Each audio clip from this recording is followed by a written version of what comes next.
Ella Grace Trudeau.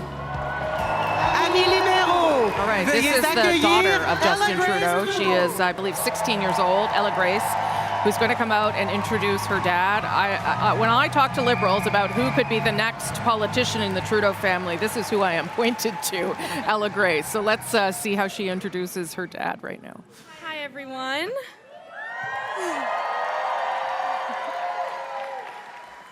I've come here to talk to you about your Prime Minister, your leader, but to me, it's just Dad. Je crois qu'on sait tous que I think we all know that being a Prime Minister is not the easiest job in the world. Long days of work, stress, media attention. It's not that easy to be the kid of a Prime Minister either. I've been trying hard to live the life of a normal teenager, but I think you can imagine it's not that simple of a task. La sécurité, les règles, security, rules, drama have all stopped me feeling free over the past few years. The number of times who spoke to me about him as if he wasn't my father. So that led me to doubt the integrity of some people. I've had some great conversations with my dad about the difficult situations I've lived through, and he never failed to make me feel better. He listened, and more than that, I knew he heard me, he understood me, because he lived through all that. The only difference is that back then there was no social media. Imagine constantly seeing your dad or even news about him as you scroll through your feed. I gotta say, I'm looking forward to seeing more of him at home and less of him online.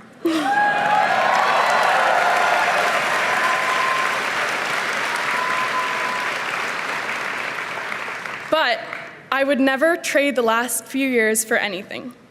Dad, I'm so proud of you.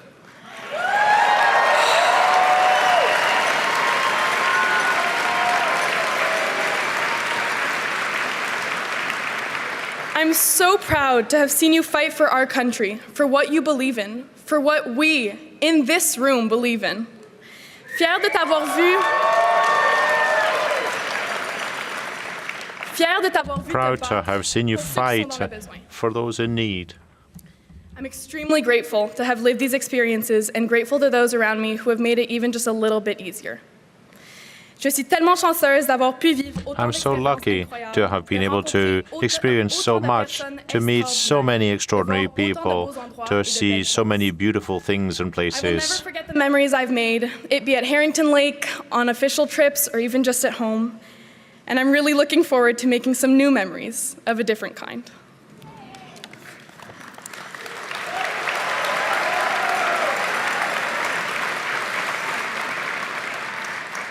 My brothers and I have shared our dad with you for the past 12 years. Now we're taking him back.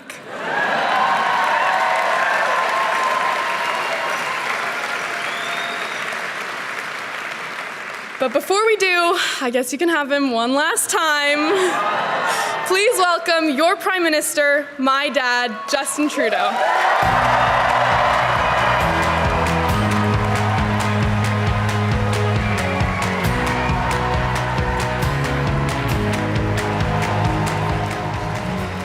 Okay, that was Ella Grace Trudeau, very put-together 16-year-old. I would not have been able to give that kind of speech at that age. And here's Justin Trudeau on what is undoubtedly an emotional moment for him.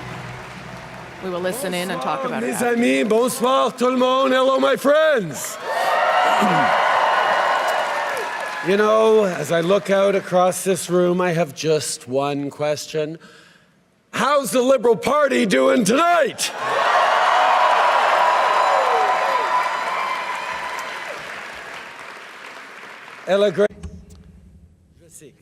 Ella Grace, I know that these last few years haven't been easy for Sav. Hey, Adrienne, yourself. Thank you for having been so patient with me, even when I was stressed, when I was traveling too much, when I couldn't think about anything other than work. But please know that in the most difficult times, you inspired me. You gave me courage. You reminded me that I should focus on what was really important and not what was just urgent. Being Prime Minister of this country has been the honor of my life, but I'm so looking forward to redevoting myself to my most important role, that of father. I'm proud of the three of you, and I love you above all. Now, sit down. Now, I can imagine that you're all expecting me to stand up and talk about all that we've accomplished together. And don't get me wrong, I am damn proud of what we've done over these past 10 years for the middle class and people working hard to join it. But tonight is about our future as a party, as a country. Now, I know that we as Liberals, as a government, often get criticized by our friends for not taking a victory lap after we get something big done. We do something really big, and then we move on right away to the next challenge.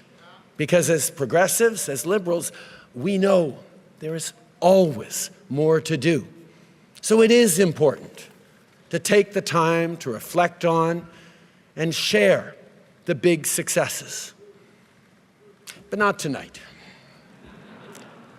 Not tonight, because when Liberals gather, we're always focused on just one thing: the work that still needs to be done to build a country that stays worthy of all Canadians.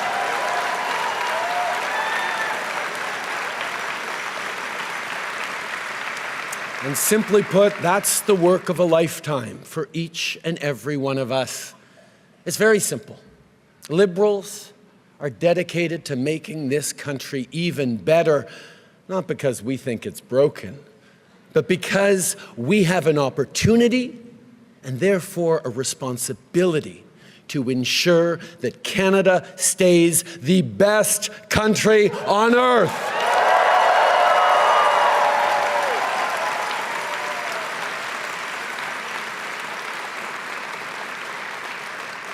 Now, these past 10 years have been challenging. Crisis after crisis has been thrown at Canadians. But through every crisis, Canadians have shown who they are. We've pulled together, we've stood up for each other, and every single time we've emerged even stronger.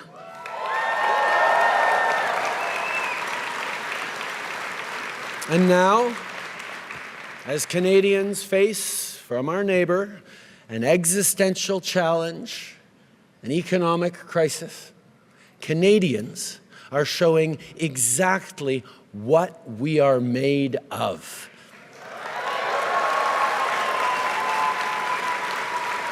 Canadians are showing what it is that makes us Canadians.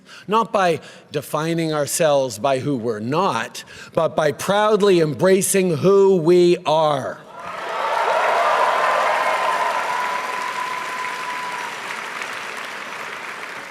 We're a country that knows that standing up for everyone's fundamental rights is the only way to protect our freedom.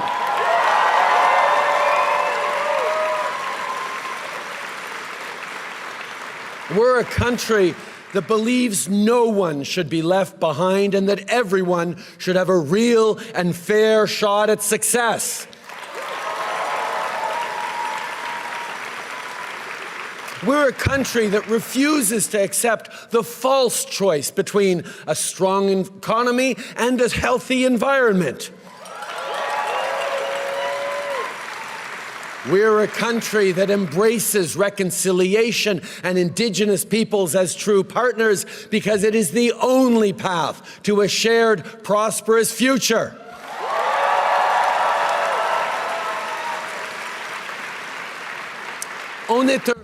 We are a country that promotes its culture and protects its heritage. We're a country that breathes life into the French language and is heard across the world.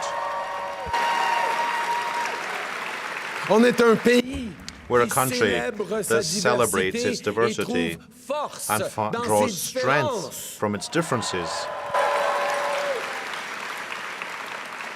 We're a country that celebrates the right of each and every person to be who they want to be, to pray as they pray, and love whom they love.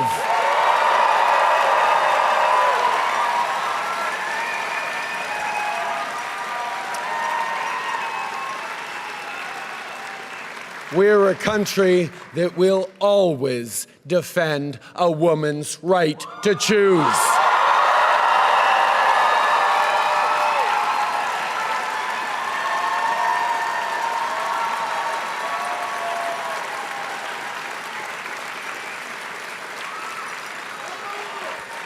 And we're a country that will be diplomatic when we can, but fight when we must, elbows up.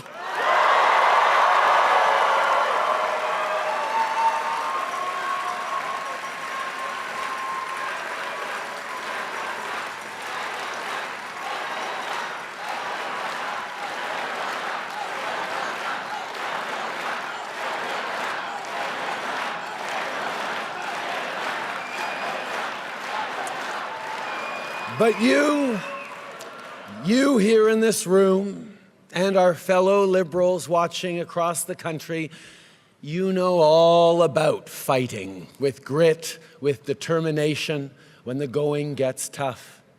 You remember where we were 15 years ago with just 35 seats in the House.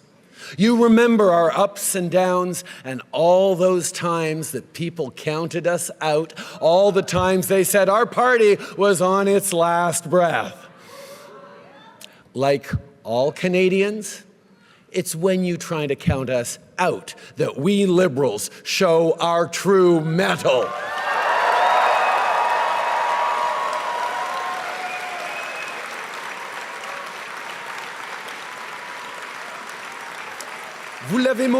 You showed this in 2015, 2019, and again in 2021. You mobilized. You knocked on doors. You did it in the rain, in a heat wave, in the freezing cold. You did it in the middle of a pandemic, wearing a mask. You fought for your country, and you changed it for the better.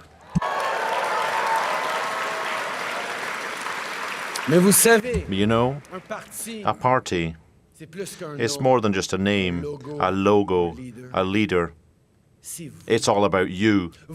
You who carry the hopes of Canadians day in, day out.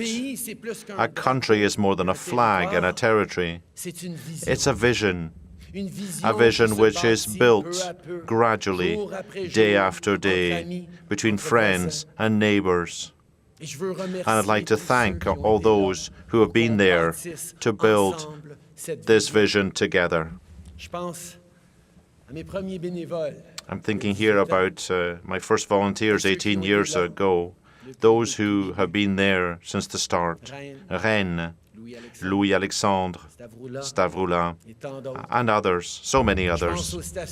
I'm thinking about the grocery store parking lot in Papineau, when we talk to people to rally them to our cause, to our movement. Tonight I'm also thinking of two friends in particular who've been there with me and for me every step of the way for close to 20 years. The extraordinary Adam Scotty and the unstoppable Katie Telford.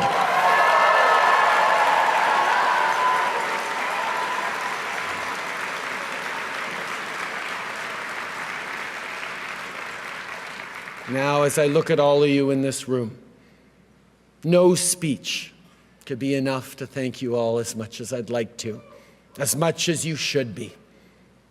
I can't even offer you a well-deserved break because, once again, we need you. Your country needs you maybe more than ever. And I have no doubt that you will answer the call because you've done it before. Liberals will meet this moment.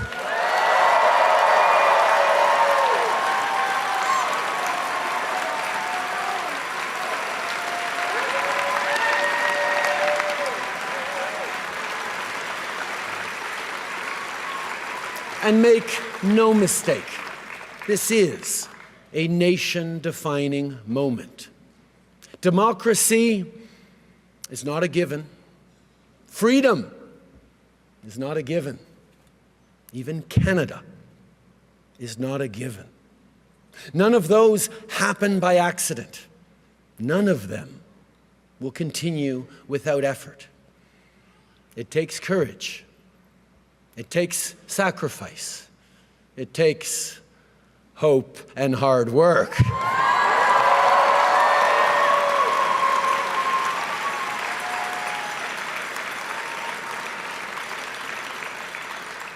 "60 years ago, standing atop Parliament Hill, Prime Minister Lester B. Pearson first raised our beautiful maple leaf into the Canadian sky. It was much debated at the time, but Pearson knew well what we all know now, that our flag would serve as a unifying symbol that would define the next chapters in our national story. 60 years later, there are still so many more chapters to write. And I can tell you, the world is looking to see what Canadians will do.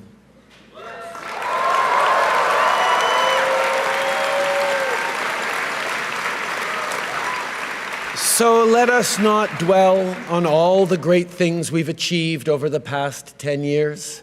Let us aspire instead to achieve even more over the next 10 years and the decades to come. Let us remain steadfast, defiant, and united. And let us not just think about our party, let us prove our love of country.